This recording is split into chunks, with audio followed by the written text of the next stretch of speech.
Indian market থেকে যে পুঁই শাকগুলো কিনে নিয়ে এলাম, আজকে সেগুলো দিয়ে খুব ইজি একটা রান্না দেখাবো।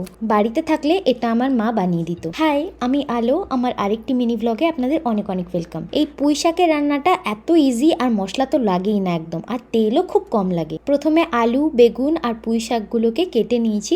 তারপর একটা কড়াইতে তেল দিয়ে তাতে দিয়ে দিতে হবে শুকনো লঙ্কা আর একটু কালো জিরে। কালো জিরে পছন্দ না হলে স্কিপ করতে পারেন। ভালো একটা ঘ্রাণ বেরিয়ে এলে আলু আর বেগুনগুলোকে দিয়ে তাতে হালকা নুন দিয়ে কিছুক্ষণ ঢাকা দিয়ে ভেজে নিতে হবে। তারপর ভাজা হয়ে গেলে পুঁই শাকের ডাটাগুলো দিয়ে হালকা ভেজে তারপর পুঁই শাকগুলো দিয়ে দিতে হবে। আর তারপর ঢাকা দিয়ে একটু সেদ্ধ হয়ে এলে তাতে নুন, হলুদ আর হালকা চিনি আর টমেটো দিয়ে জল দিয়ে ফুটতে দেবো, যতক্ষণ না সব সেদ্ধ হচ্ছে। আর সেই সময়ে কাঁচা লঙ্কা, নুন আর সর্ষেটা মিহি করে বেটে নেব। শাকের ডাটা, আলু, বেগুন সব সেদ্ধ হয়ে এলে দিয়ে দেবো লাস্টে সর্ষে বাটাটা। আর 2 মিনিট ফুটিয়ে গ্যাস বন্ধ করে দিতে হবে। গরম গরম ভাতের সাথে এর স্বাদ অতুলনীয়। বাড়িতে থাকলে